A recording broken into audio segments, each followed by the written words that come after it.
é a pequena demonstração como o prato fica solto. Isso. Pega bem isso aqui, ó. É o narguilé desmontado. Agora o técnico Gilberto vai montar o narguilé.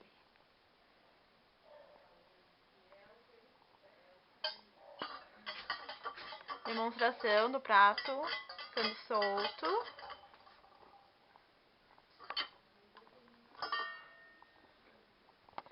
Sim, ao topo do narguilé. Filma mais em cima. Assim, ó.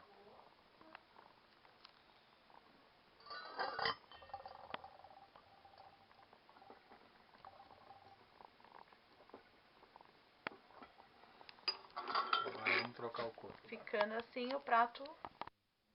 Vou colocar esse outro. Ah, mas isso aqui dá pra ver. Não precisa nem colocar. É o mesmo sistema. Quer ver?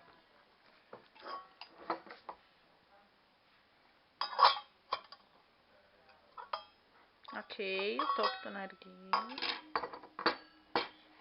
Deixa eu colocar a borracha. Ó, Bárbara. Filma aqui.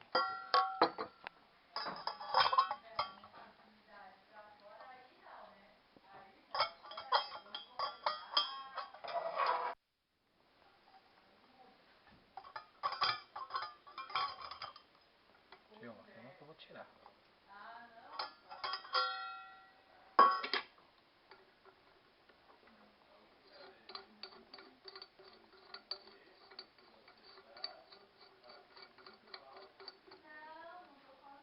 Ok. Esse aqui é o médio. Um médio, top.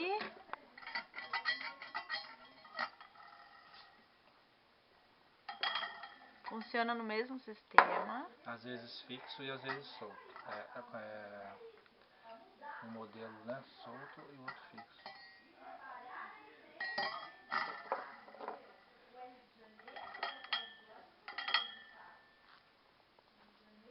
Ficando assim solto esse modelo.